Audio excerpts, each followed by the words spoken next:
Hey guys, Dan here. Welcome to part 3 of the Big 3 direct drive comparison video. In this one we will talk about the Simucube 2 Pro. Part 1 was the Fanatec DD-2, part 2 was the VRS DirectForce Pro. I will link it in the description below or here in the corner. I know I already made a review of the Simucube 2, but this has been like, I don't know, over a year ago or so, it's just an updated review. If you want to watch the old review, it will be a little bit more in detail in this one. Links in the description. But yeah, let's get to part 3 here. In the meantime, I upgraded, well, not voluntarily. I had some issues with my old base. Upgraded to the R2 version. It's just slightly updated electronics, power supply, stuff like that. We'll talk about that later. So the Simucube 2 is comparable to the DD2 in terms of pricing. I think MSRP is around 1,470 euros. And it's the successor to the highly popular Simucube 1. I've used the Simucube 1 for quite some time before I got the Simucube 2. And the Simucube 2 definitely is an upgrade to the Simucube 1. And totally not important here, but I also think it's the best looking base of the 3 ones in this series. So the Simucube 2 comes in 3 versions. There's the Sport version, there's the Pro version, and there's the Ultimate version. The review will be about the Pro version because this is the only one that I have here. This is the only one I've ever tested. I have never driven the Ultimate or the Sport, so I cannot really say anything about it, to be honest. The difference to the Simucube 1 is we don't have an external box for the electronics anymore, and they have some custom-made servo motor. The servo motor feels very, very good. It's not notchy at all, it's very smooth, it's just a very good servo motor. Honestly, I personally cannot feel a big difference to the small Mitch when you're not in the game and when you just test the smoothness. It's both servo motors are just perfectly smooth. I cannot feel any cogging or anything. It's very, very good. The servo motor itself has 25 Newton meters of, I think, holding torque. So it's the strongest out of the 3. VRS was 20. I think the Fanatec holding torque is around 17, 18, something like that. Encoder 22 bits, so very comparable to the VRS. And it's also the only wheel that doesn't do like weird things when you turn it on. Like I think the Fanatec and the VRS, they do like these rotations here when you turn it on.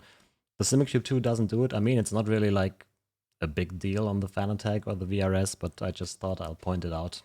The old version came with 2 power supplies. I had some issues with it because when I turned them both on simultaneously, I typically am in darkness because the input rush current was just too high. You can use an input rush current limiter, but it was not a good power supply design. Let's just face it. Version R2 has slightly updated electronics. Comes with only 1 power supply, a very big power supply, but yeah, at least I don't have the issue anymore that when I turn on the unit that my circuit breaker trips. The wheel also comes with an emergency stop button. You probably can see it here in this camera here at the bottom. It's just a very basic emergency stop button, nothing fancy, but it works. I never had to use it, luckily. I think in most cases you can get away without using one, but it gives you a better feeling if you have one when the wheel goes crazy, but yeah. The base also comes with a quick release, with the base side and also 1 wheel side adapter. Currently we have it mounted to this Cube Controls wheel, which is, by the way, I just got this and my first impression of the wheel is very, very nice. Let me know in the comments down below if you like these reviews. Maybe I will make more reviews on the channel. I always try to be as honest as possible, I know. I mean, I saw it in the Fanatec video, it doesn't please anyone. I'm always open to critiques, so if you have any suggestions or something, leave them in the comments down below. I read nearly all the comments, I would say. But I'm thinking about making a review about this Cube Controls wheel because it's, honestly, first impression, it's very, very nice. Buttons feel good, very, very nice. But yeah, let's go back to the quick release. It comes with one, and it's a good quick release. There's no flags on the quick release, but I found it kind of hard to remove a wheel from the quick release. So you have this pin here that you cannot really see at the moment because the wheel's in the way, but yeah, here, this one. So you remove it, and then the wheel is still typically stuck on the shaft. I mean, it's not a big deal. All you do is like give the wheel a little punch here, like this, and it's off, but I don't know, it doesn't really feel good to punch the wheel of your shaft. That sounds a bit weird, but okay. But yeah, it works just fine. I don't know if it's bad for the base or something, but maybe it's also like the tolerances of this QR that it's a bit tighter fit. I don't know, but this is what I saw with the QR. But apart from that, it's a really good QR. It's like I said, it has 0 flags. It's just a nice QR. And the good thing is you can 3D print this wheel side and hang your wheels on the wall easily. But yeah, let's talk about the software. It's definitely, of all the 3 wheelbases, by far the most advanced and mature software. It still doesn't really, I know I say that about every wheel, it doesn't feel like a modern interface, to be honest. But it works very well. It's the nicest looking software. I know it doesn't matter at all, but yeah, let's just point that out. You have several tabs here for different things in the software. As you can see now, one feature of the Simucube 2, let's talk about it right at the start here. It supports wireless wheels. So you can connect a supported wheel, like for example this Cube Controls one, directly to the base, which is on one hand pretty cool. On the other hand, I'm not a big fan that you're in a closed ecosystem then. For example, I will maybe upgrade to a different base at some point, and then what do I do with this wheel? I'm kind of out of luck. I don't like that, but it is what it is. A nice solution to that would be if Simucube would release like a USB dongle, for example, that you can connect to your PC and then connect Simucube wireless wheels directly to your PC and use it with any other base. But I understand why they do this, because you will think twice about getting maybe a VRS base, for example, when you have a nice wheel that only works with the Simucube, right? But yeah, like I said, I'm personally not the biggest fan of that, but that's what Simucube chose to do. And they are not the only ones, like I said, Fanatec. I think Fanatec could sell a lot more wheels if they had a USB connect option or something, like to use the Fanatec wheels, because the wheels are really great, I think. Good, very, very good bang for the buck. And if you could use that with any base, I think they could sell a lot of wheels, but yeah. I get why they are doing that, I just don't think it's a good thing. But yeah, let's go back to the software here. You can see the start page. It's just like you can see the rotation of the wheel. And then since we are connected to a wireless wheel here, it shows the battery state, 3.92 volts. I'm sure you all wanted to know that. And 80% connection. Interesting. Okay. So if you get a wireless wheel, you have this tab where you can like search for all available wheels and connect to them. I only have one here, so I don't know how it works when you have several wheels, if it's just connecting automatically to the one that it can find. The wheels have a switch on the back here. So if I turn it off, you see it disappeared from the list. And if I turn it back on, yeah, there we go. It's recognized again. I wonder if you can see the battery status somewhere, because that's probably something that would be useful. But right now I only see it's 3.92 volts. But yeah, since, like I said, this is a new wheel. We will see what happens when it's empty, because I will definitely forget to charge it at some point and then be in the middle of the race and cannot shift anymore because the wheel's empty. But yeah, let's see. All right, and then here you have the features of the software, like all the filters and all the configuration is here. You can do different profiles. This is my ACC profile. You can check my settings here and then tell me in the comments down below how bad they are. No, I'm just kidding. Like I said, I'm always open to critique. If you find a big flaw, let me know. I will try to change that, try it out, see if it works better for me. But keep in mind, force feedback is something very, very subjective. Some people might run super high damping, super high friction inertia. Some people might have it completely turned off. It's a very subjective thing, and I think there's not one good setting or something. But yeah, you have stuff like the filtering here, the force reconstruction filter in this case. I run it relatively low for ACC, typically 2 or 3. Then you have a torque bandwidth limit. I have actually no idea what this is, so I always leave it on the default value. And then I run a little bit of damping, a little bit of friction, a little bit of inertia. Like I said in the VRS video, I like to have some of that, and kind of missed it on the VRS base, but I'm sure the VRS will get it. Something that is kind of unique at the moment for the Simucube is the static force reduction filter. I typically run this around 20% or so, and I think it's a very good way if you run high force feedback. What it does is, for example, if you're in the corners and you have that constant force because you're in the corner, it will reduce this static force by like 20%. And you can still like run high force feedback to have all the details of the road and everything, but you won't die like in the corners because you have to hold the wheel with crazy forces for like 5 seconds or so. I don't know. A lot more stuff I covered in my other video about the Simucube 2. I explained all the filters and everything, but yeah, let's just briefly go to the next page. So these are my settings that we will use for the driving. And yeah, on this page you have like stuff like audible notifications, super important. You can enable the centering spring.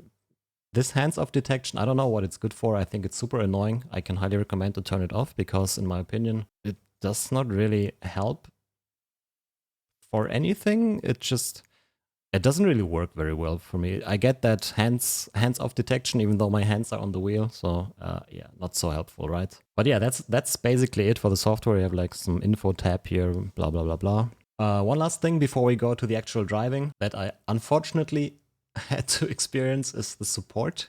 I mean, not that the support is bad, but it's always better if you don't have to deal with support, right? I had the case where my Simucube 2 would just randomly turn off for 1 or 2 seconds or so, like no force feedback and also no more inputs. Yeah, kind of not very helpful when you're trying to race. But I contacted support. The support has been really good. I got like, that was really crazy. I sent like an email and I got a response after 5 minutes with the first troubleshooting step. I don't know, maybe I was just lucky, but that was quite an impressive reaction time, to be honest. And yeah, after all the troubleshooting, it took maybe like 1 or 2 days of emails back and forth. They came to the conclusion that it's probably something with either the power supplies or the electronics. So I had to send the wheelbase in. And they exchanged the electronics, upgraded to the R2 version as well, and sent it back. And that was like 1.5 or 2 weeks or so. Honestly, support has been really good. I had a different experience with other companies, but I cannot really say anything bad about the Simucube support.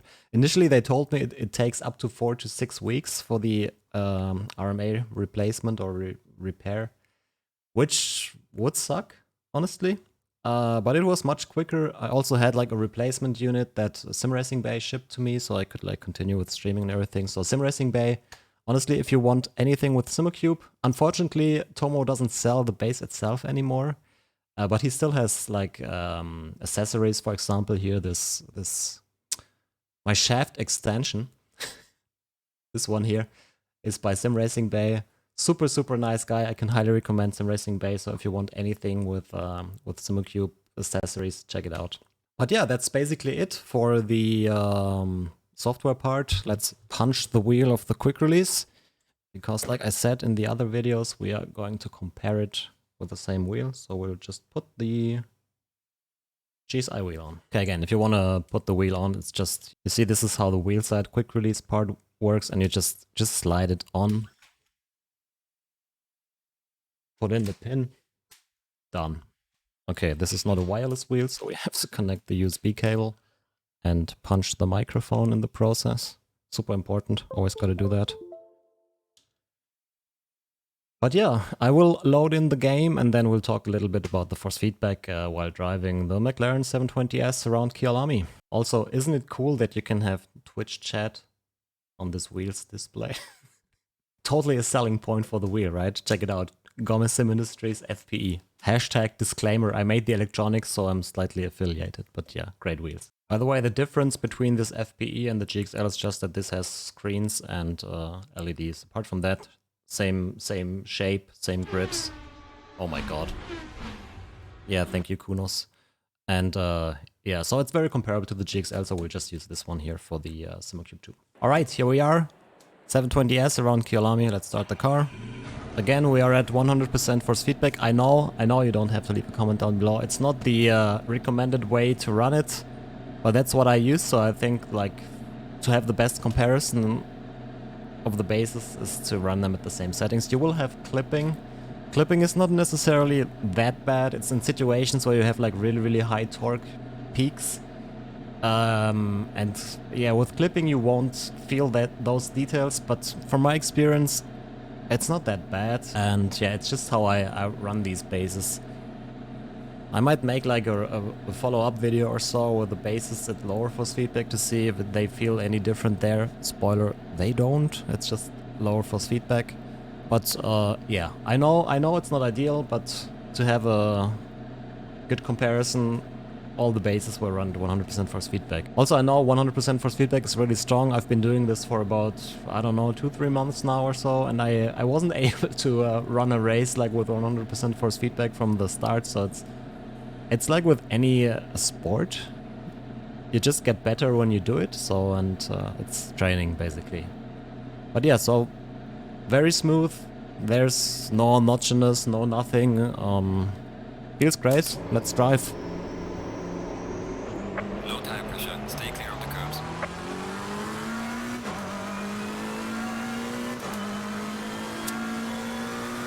Okay, we have super cold tires. But that does not really matter. They will warm up. I can already like tell you, this is the strongest base. I mean, it's also on paper. Oh god, it's hard to hold the wheel with one hand with the Simucube. It's also on paper though the strongest one at 25 Newton meters of holding torque.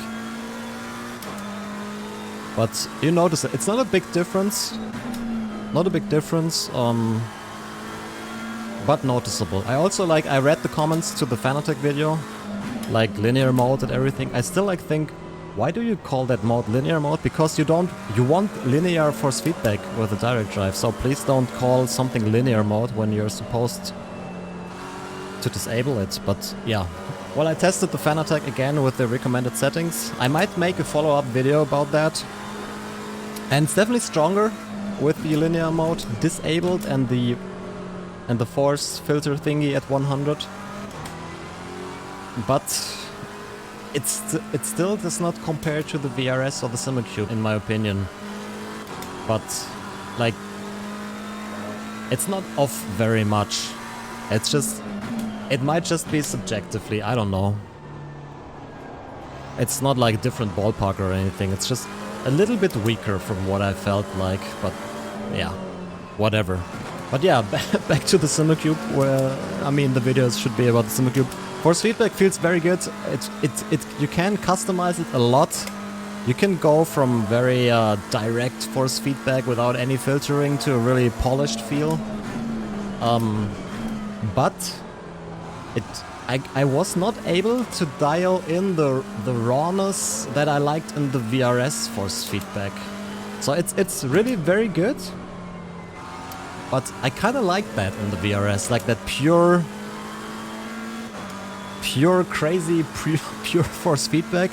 Like I felt like I can feel more details of the roads or of the curbs with the VRS compared to the Simucube. Maybe it's just a setting that I need to change to get this similar feel, but the Simucube 2 feels more polished, more round in the force feedback. But I kind of like that rawness that the VRS gives you, but yeah, like I said, it's a very subjective thing. It's definitely like, force feedback wise, all of these three bases are just great. But this is the first thing that comes to my mind when I think about the Simucube 2 force feedback. Something that I talked about in the software part, the static force reduction filter, like in long terms like this, it comes in really handy because especially, I mean, 100% force feedback here, it's really strong. But you can kind of relax, it's probably the wrong word, but you can like relax a little bit in the corners because you won't have these crazy high cornering forces. Because the static force reduction filter reduces these static forces. Simucube 2 also runs a little bit hot on 100% force feedback. It's comparable to the VRS there. I measured it with a PT100 resistor too, and it was, I think it peaked around 55 C. Slightly lower, but also that measurement was not really super scientific. I just glued the PT100 to the housing on the VRS and on the Simucube. And yeah, it's warm to the touch, but you can still, like, you won't burn your hands or anything. But yeah, it's an electric motor that you stop from turning. It will get hot. That's how electric motors are. So it's nothing you have to worry about. It even has a sticker here that basically tells you, yeah, this might get hot. So be careful. If you run like a civil force feedback, you will probably never have a warm servo motor. But yeah, honestly, I don't really know what else to say about the Simucube 2. The force feedback feels good. I was not able to dial in the rawness of the VRS, like I said. Not necessarily a bad thing, it's just how the software interprets, and yeah, you know what I mean. The force feedback it's getting from the game, I guess. It's very customizable, from very direct force feedback to a more damped, oh my god, interpolated force feedback. Great driving here. Yeah, it definitely gives you the most options, or maybe comparable to the Fanatec options. Now, I think there are more options, like with a force reduction filter and stuff like that. But some people prefer not to have that many options they can dial in, so you can get lost with the Simucube 2. But there are also very good presets, like they are pre-made presets for ACC, for iRacing and everything.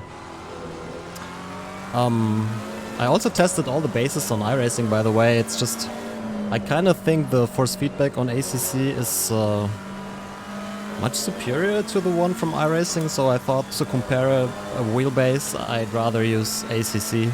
But yeah, that's basically everything I wanted to talk about in the comparison series. If you have any questions... Wait, let's turn off the car if I find the button, yeah. If you have any questions, let me know in the comments down below. If you like this video, give it a thumbs up, maybe subscribe to the channel. I'm also streaming live on Twitch every Tuesday, Wednesday, Friday typically. Link in the description below. And yeah, like I said, if you have any questions about any of the bases or stuff that I should maybe compare before making that final comparison video. I mean, if you watched all the three, you can probably like guess what the comparison video will be like, but it will be like a short TLD DW video. Too long, didn't watch. With a brief summary of the review points, what I would recommend for what use case. I think that's it. Let's check my script here. No, I think I have covered all the points.